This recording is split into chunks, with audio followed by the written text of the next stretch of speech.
Hello out there. Welcome to another edition of Macro Mondays. My name is Mikkel, as you can probably tell if you're watching this on YouTube. I am alone in the studio this time. However, I do have you, Andreas, with me on a phone connection from home. How are you, Andreas? How are things at home?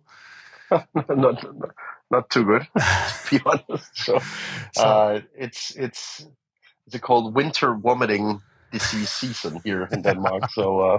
First my kids had it, now it's my turn. That's why I don't share my my screen today. I hope you can accept that. Yeah, that's perfectly fair, Andreas. We're very happy to have you on the show. Nonetheless, we'll try and cover some of the current events in global macro, try and explain how we view things from our desk and how that could affect your portfolio out there. First off, Andreas, we're obviously heading into the final stretch of the election campaign in the US. I have a couple of memes with me as usual. I like this one. Can I see your ID? No, sir, I'm voting today on the whole voter ID discussion. I thought that was really good. Elon Musk, he's really red hot at the moment. You can think of whatever you want, but he's red hot on X at the moment. Also, this one, Andreas, this is a bit of a repeat from last week, but I think Donald Trump played magnificently into this. When I'm president, the McDonald's ice cream machines will work great again. I mean, that's about as specific as you would want a presidential candidate to get. This is what he's going to do when he's elected. Go vote for that. And just what are your expectations? We have one more show before the election next Tuesday. How are you feeling about this campaign right now? So, I mean, it's pretty obvious that the market is kind of chasing the Trump victory, both in betting markets, but also across the FX market. Bond yields are rising, despite a lot of factors speaking against it. And those were moves also connected to a Trump victory back in 2016. So I think a lot of what we're seeing rhymes with Trump gaining momentum still. And then we obviously had this Madison Square Garden rally on Sunday, taking a lot of headlines. It seems like a very, very, very divided landscape seen from Europe right now. I don't think I can remember anything like it, honestly, from a political perspective, in terms of the divide and the polarization. But in any case, it's quite clear that the market has formed a base case now, and that base case is Trump. So it's Trump's election to lose now, in my opinion. I don't know whether you share that sentiment, Mikkel. Yeah, I'm perhaps a little less bullish on Trump, but I agree that he holds the edge right now. I think it's still very much a coin toss. It's very, very hard to judge this election. We've had a lot of very low quality polling out over the past few weeks, which has impacted some of these averages like Real Clear Politics. And also, I mean, one of the deciding factors here is going to be turnout, and it's really, really tricky for pollsters and analysts to predict voter turnout, because all the indicators that you would typically compare them with 2020, but 2020 was such a unique election when it comes to turnout and early voting. So because of the pandemic, obviously, so we don't really know what we're looking into. Are we looking into a turnout of above 70%? That would make it very, very hard for Trump to take the win. We'll have to see. So in my opinion, there are still some very big unknowns in this equation, and they could just as well pull in Kamala's favor as well as Trump. But slight edge to Trump. He seems to have the momentum anyway. Mikkel, we got a lot of questions last week, or a lot of comments on the meme from McDonald's that we showed with Trump making the fries or whatever he did. And then a lot of people told us, okay, this was a staged event. And I was like, politics that's obvious. It's like that. I mean, I don't think I said anything else, but how should this not be staged? Did people expect him to actually have taken a job at McDonald's or what? I mean, that's the entire point of it. Yeah, very good point, Andreas. Obviously, also we're going to we can talk a little bit more about this next week, but we have to focus on the fight for the U.S. Senate and the U.S. House. It's not entirely unlikely that we're going to have a Republican sweep of both the president and the entire Congress. That would be very significant for the rollout of Trump's tax plans, etc. More on that next week as we focus more on the U.S. election. Instead, Andreas, I want to focus on the Fed and the upcoming liquidity tsunami, as I think you coined this a few episodes back.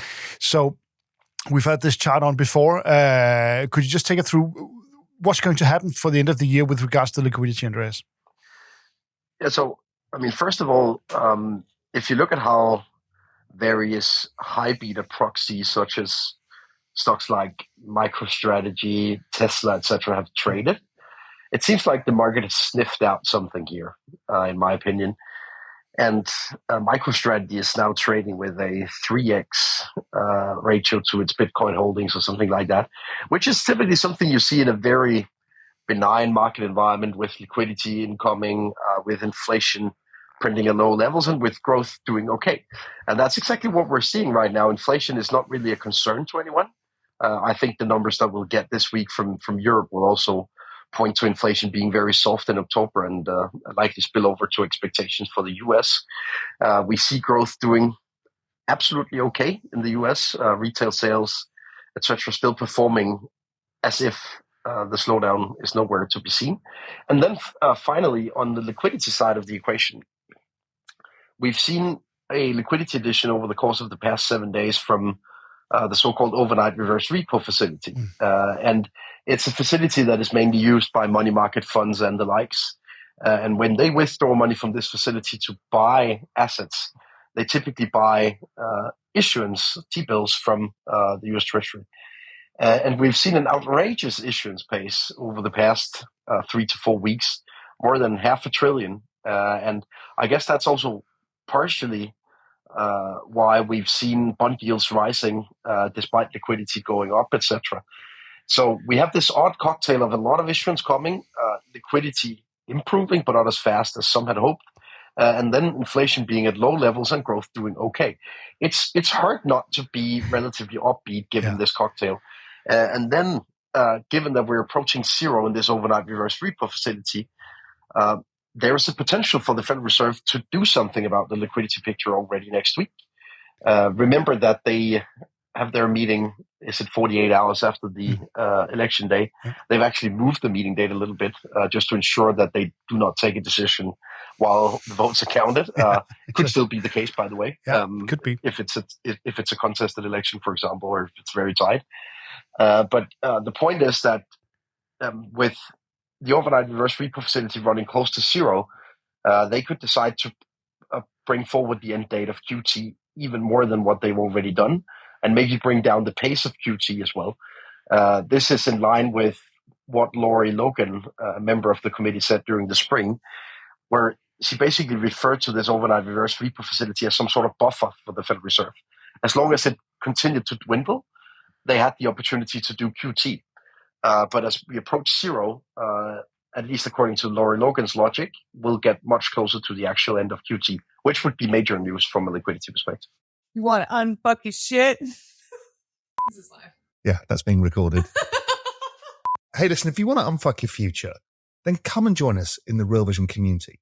Incredible platform, amazing content, some of the smartest people in the world, and amazing tools. And guess what? It'll cost you nothing. Come to realvision.com. I'll see you there, and let's help you unfuck your future. And one more point to this liquidity show. We have mentioned this over the past shows as well. But once we're past the election, some focus will begin to shift towards the debt ceiling.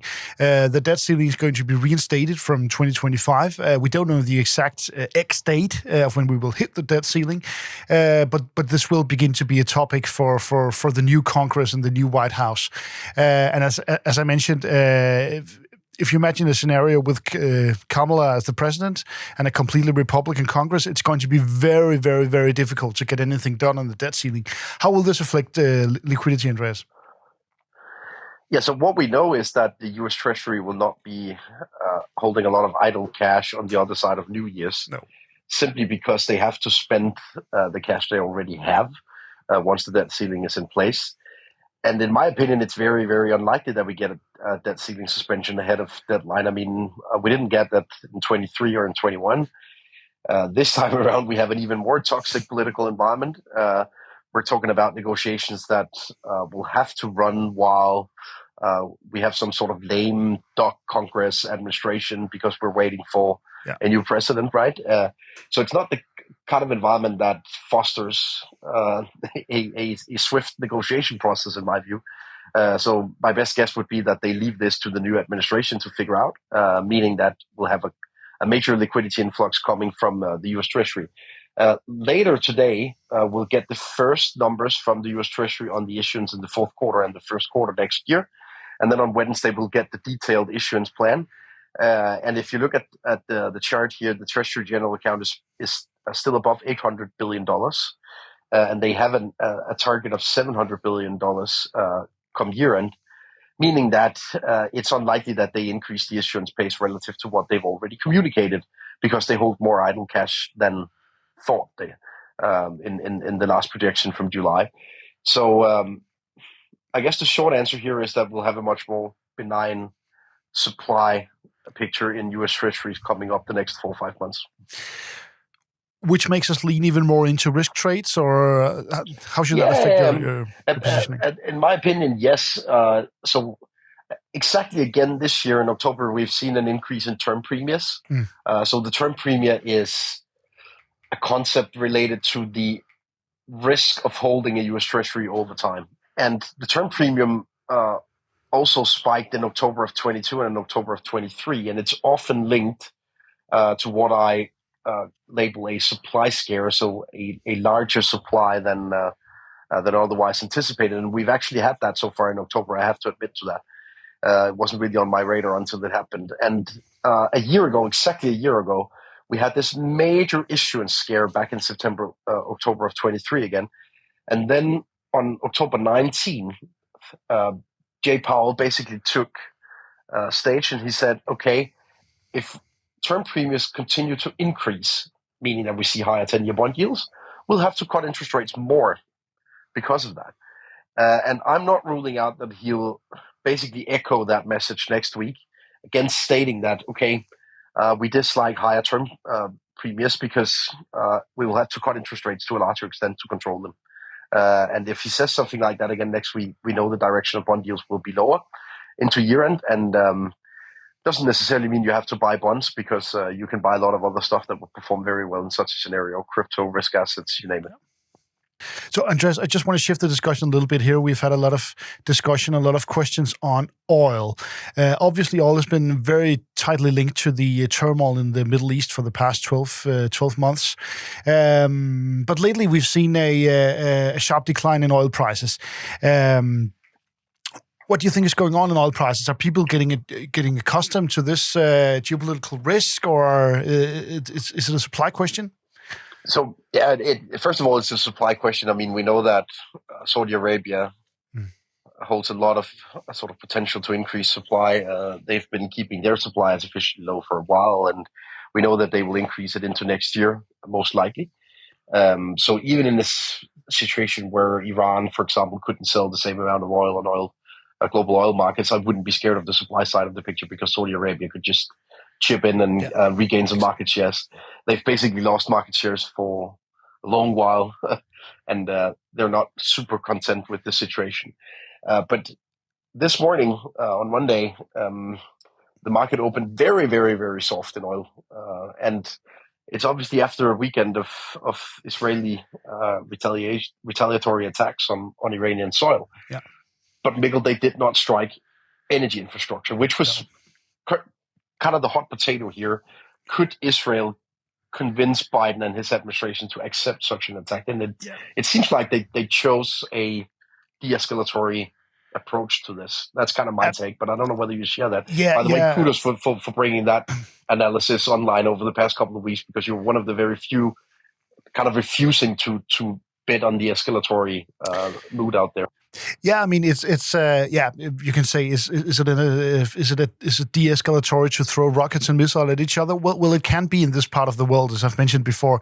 In my view, you don't need to look any further than in the Iranian reactions. The Iranians were very quick to play down this attack. That they had rebuffed most of the attacks. The damage had been relatively minor. That communication signals to me that they are satisfied with this as a closure of this round of attacks and this round of escalations. If Iran intended to use this as a pretext for new attacks, they would have played the attacks up up.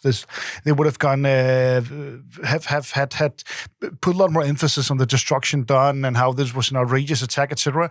The Iranian messaging was very limited on this, very very controlled in this, and that signals to me, as I predicted, that it's they were expecting some retaliation from Israel, but they think, okay, this is tit for tat, and this should be this. There are a lot of military significance, military signaling in the Israeli attack.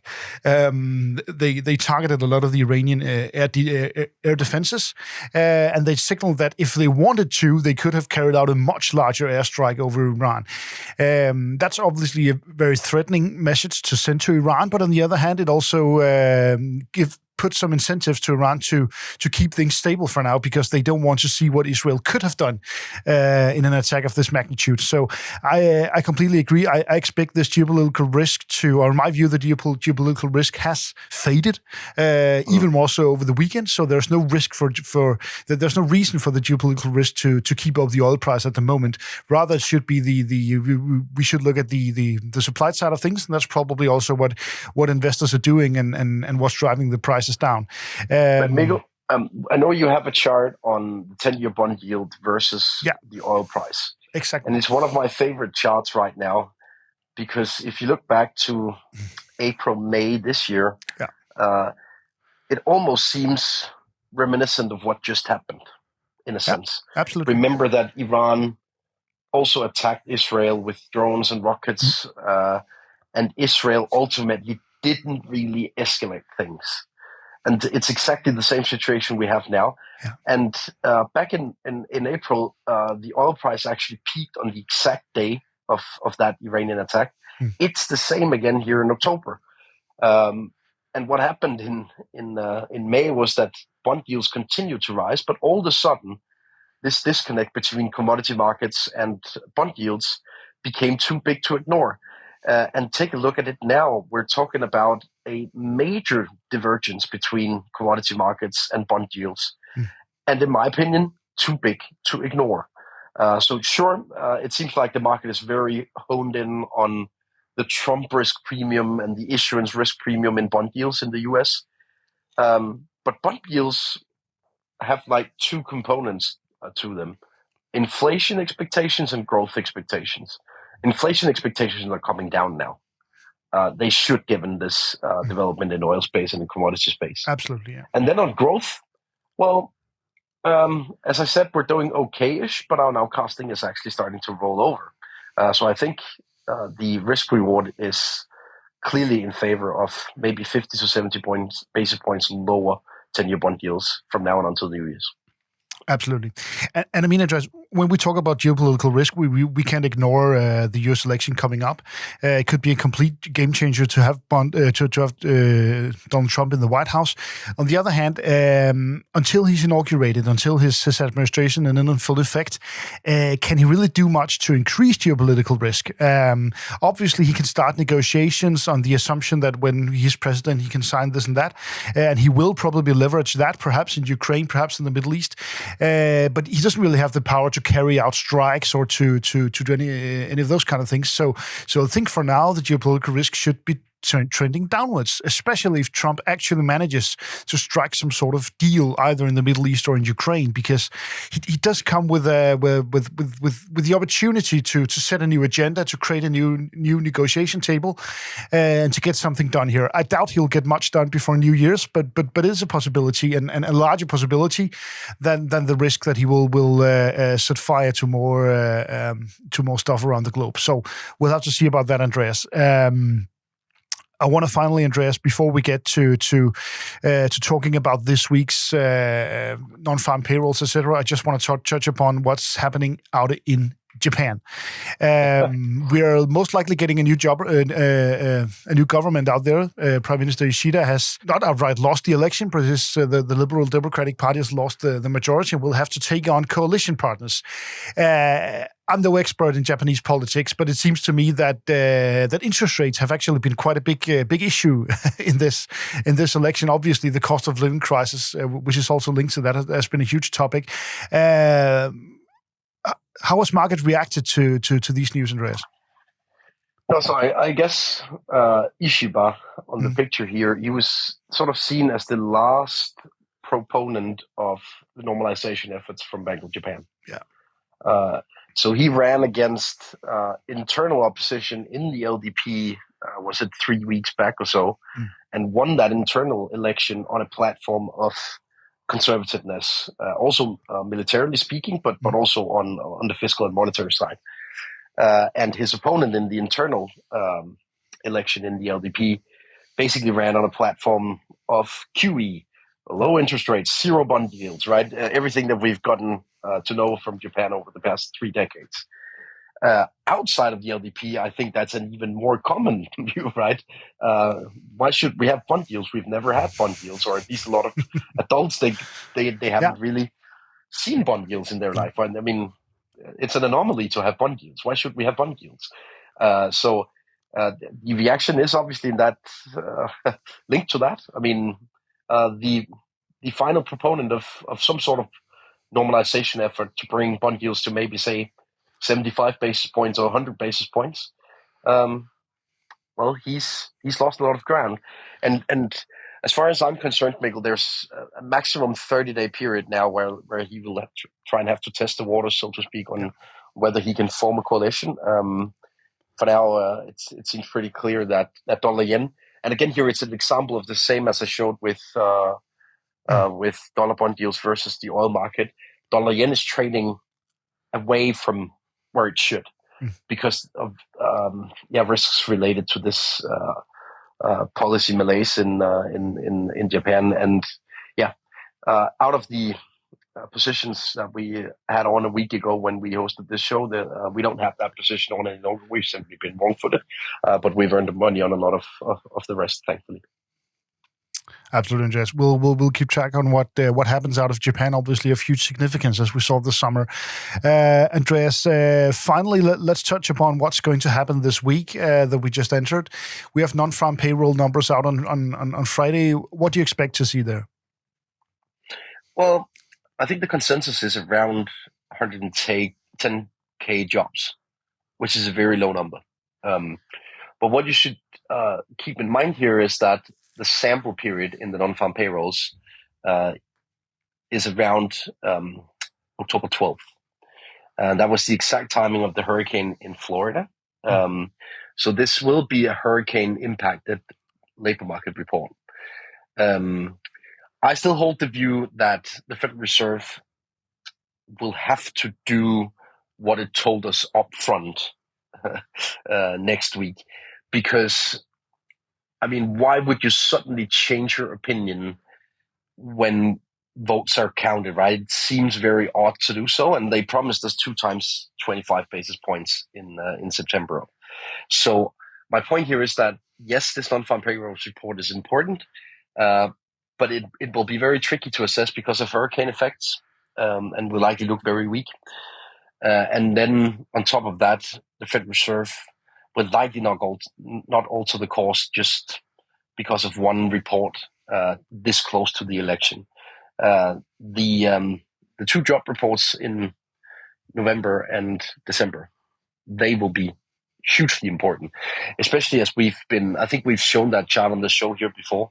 We've seen this pattern in election years before of weak hiring ahead of the election and stronger hiring after the election. And I wouldn't rule out something similar happening this week.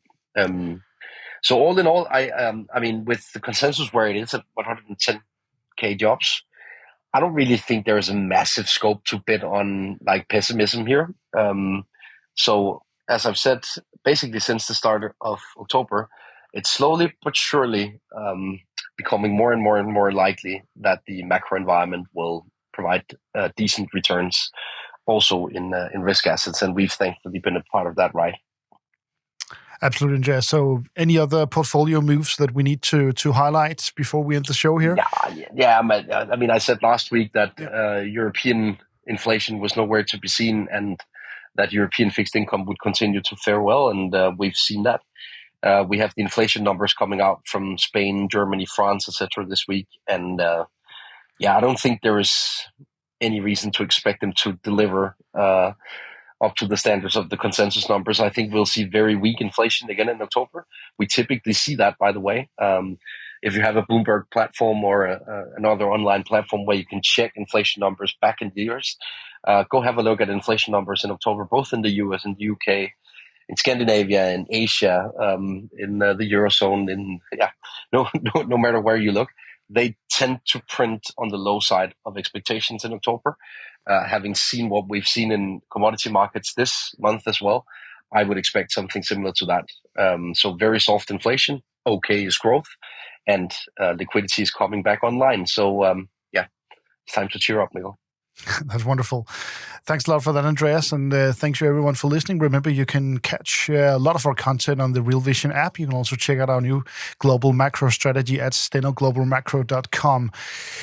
Aside from that, not much more from us this week. We'll be back next week with even more focus on the very exciting US election and, of course, news on the non-farm payrolls and other macro stuff. Thanks to you, Andreas, for joining, and thanks to everyone for listening. We'll be back next week. We hope you enjoyed the video. At Real Vision, we help you understand the complex world of finance, business, and the global economy with in-depth analysis from real experts. Join the revolution at realvision.com.